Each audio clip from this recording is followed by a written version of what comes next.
All right. Hi, guys, and welcome to Word of the Day Wednesdays. I am author Nicole D. Miller. This is my debut novel, When Love Wins. When Love Wins is an urban Christian fiction story, a coming of age, if you will, of two young women with a rift in their relationship. When Natalie, the faith based social justice advocate writer, loses her mother, she moves in with her cousin Ashley, the social media urban socialite fashionista. But instead of a warm welcome, she receives an icy cold one from Ashley. To read more and learn more, go to whenlovewins.love. Alright, so as you guys know, I piggyback off of my latest blog, and because I had so much going on last week, I was unable to do the Word of the Day Wednesdays last week. So I'll be giving you guys a 2-for-1. So the blog that I released last week is the advanced class. So if you're reading my blogs, you kind of know that I have this whole school theme happening, and that's mostly because I feel like that is the analogy Holy Spirit is using in my journey right now.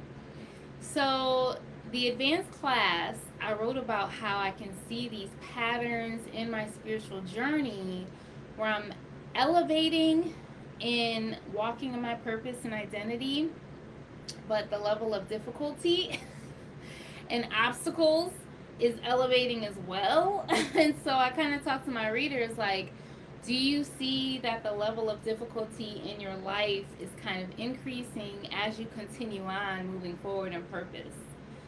If you answered yes, then you're in good company. One of the things that I came across in reading some old emails is this old dream that I had. In the dream, and don't laugh at me, you guys, but I'm old, okay? I'm in the 40 plus camp. So in the dream, it was depicted like that old school Super Mario Brothers, like the original, like Nintendo, original Nintendo, not Super Nintendo, or like Game Boy. And in the dream, I was like Mario. And I was like running my course, and there were all these obstacles. There were obstacles like in the air, enemies were trying to take me out on the ground. I think at one point I was underwater. And then I'm trying to run up this hill, and right when I'm running up the hill, all of this water like gushes down. But then, and this is the interesting part, the Father manifests himself and arms envelope me and kind of like sweep me up out of the game or the course. But they're like turtle arms, like not human arms, but like turtle arms. And he kind of pulls me to himself, and he's laughing and he's full of joy, and he's like, come here, silly, just kind of like that vibe. And I knew instantly his response was like that because that was his perspective. So even as I was enduring all of these difficult things and I was under attack, and to me, I'm like, this is not a game, Jesus. Like your response is like, come here, silly, like I'm not out here dying. Like things are trying to kill me. But it just shows his perspective that everything is limited. There's a hedge protecting us even as we're enduring all of these tests and trials, and they're all under his control, even when it feels so out of control for us. And so one of the things my friend said when I told her about the dream, because for me, him manifesting as a turtle was symbolic because turtles are in the Mario Brothers game. Like you jump on the head of the turtle or whatever, you can use the shell to kick the things. I know some of you Gen Zs have no idea what I'm talking about. But anyways, but my friend said it's probably representing how slow I feel like God is. Like, I feel like he's so slow.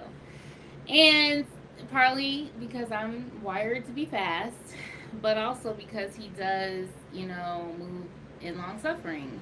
And that is a lot of my journey, is long suffering. And so I think there was like a dual message there with that dream.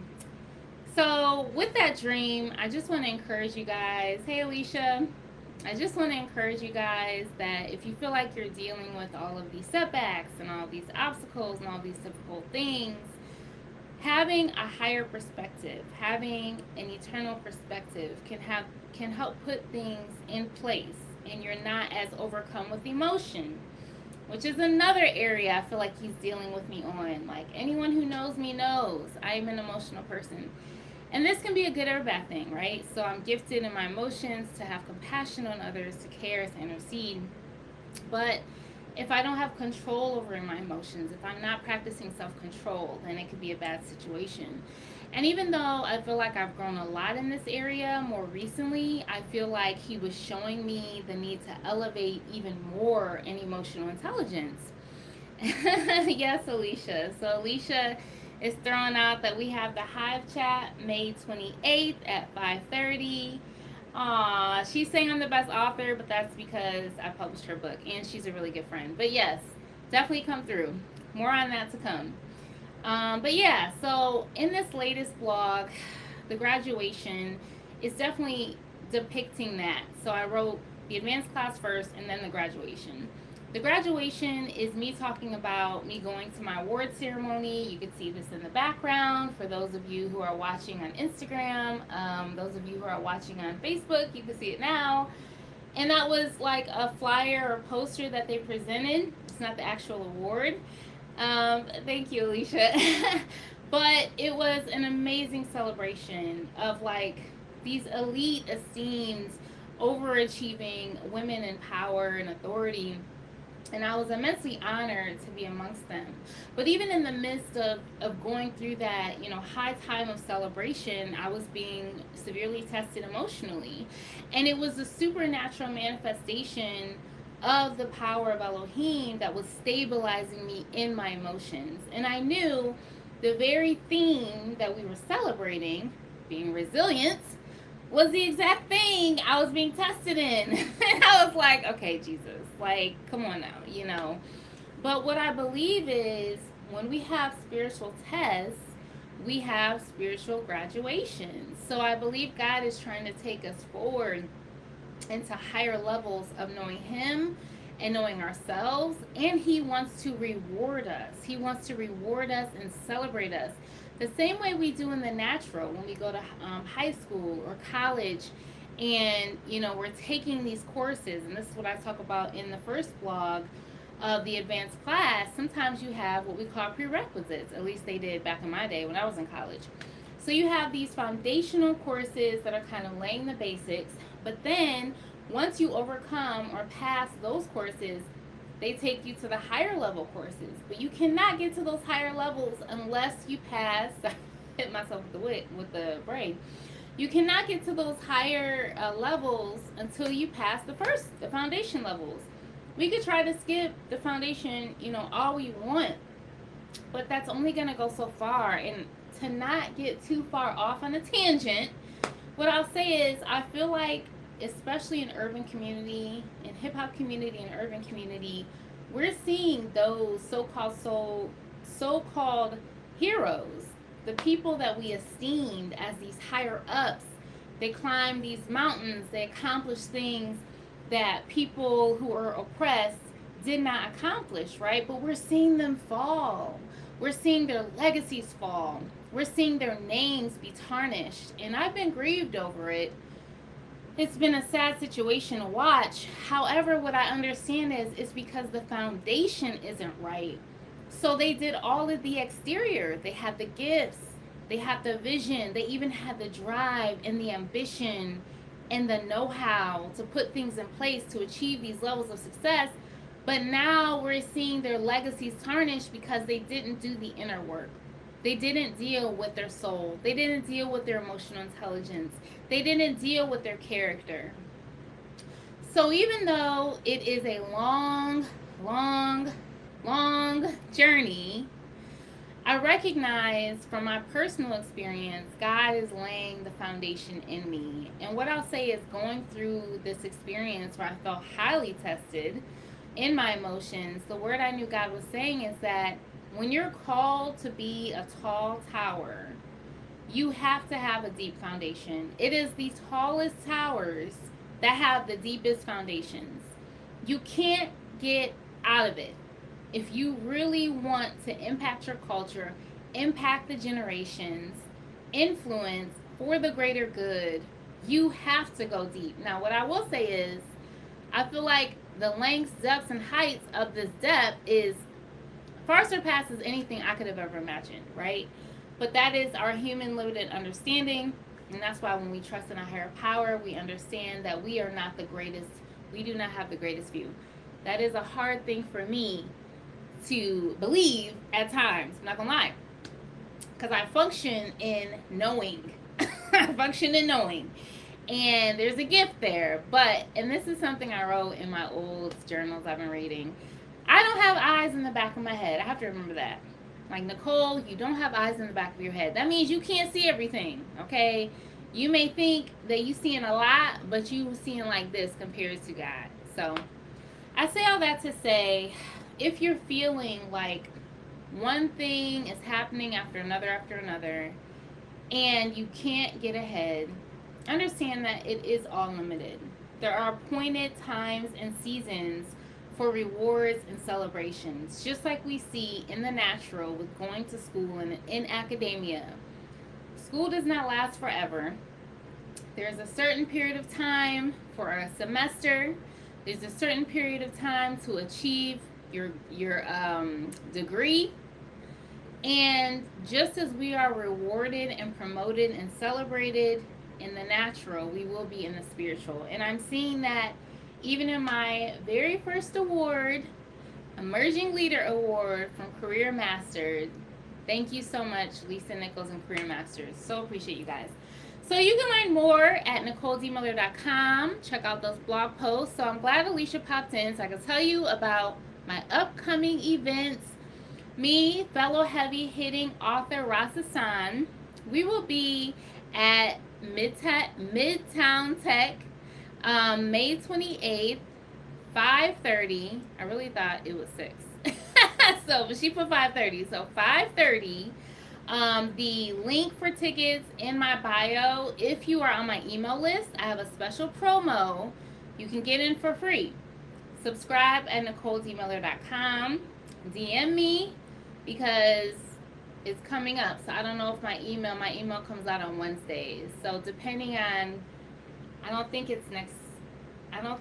event is before my next email. So if you subscribe, DM me, I'll give you the promo. There will be food and drinks. It's going to be a good time. Get your copy of When Love Wins, personally signed copy of When Love Wins. And it's going to be a good conversation between Ras Hassan and I, especially if you are a writer, if you're an author, if you're trying to make some moves in the writing community, if you're trying to get plugged in to resources, you're trying to get to the next level. It's going to be good. The value of storytelling, I feel like, is eternal. You know, we see that in our culture. We see that in urban communities, indigenous communities. So definitely a good time. And I feel like there's other stuff popping up. Oh, Hope. So my really good friend Hope, aka Esperanza Gallon, I put this in my email. She actually has a 6-week course on financial literacy. So Hope is a guru when it comes to that stuff. Tap in.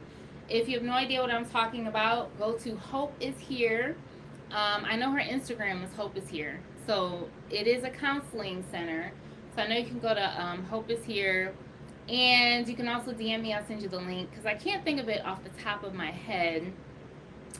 Also, I just had an interview drop. So my interview with Corey at Write and Vibe just dropped. Now, Corey is another Black female publisher here in Cleveland. It has been so dope to connect with her. Honestly, we have so much in common. It's kind of like another me.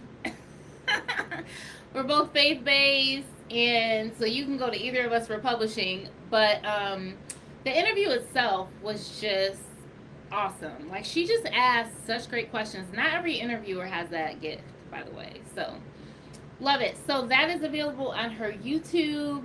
I do have the link available, I believe. I need to double check. But I have posted it on all my social media platforms. Be in my email list. You will get the link. What else? Vote for me. Okay? So I know I have this award, which this is not the actual award, you guys. This is the poster. But vote for me. I'm running for the Author of the Year. Running for, like I'm in politics. I'm up for the Author of the Year award, and that one is by the Stiletto Boss Foundation. So some of you guys may be confused because you're like, well, didn't you already win? No, that's a different award.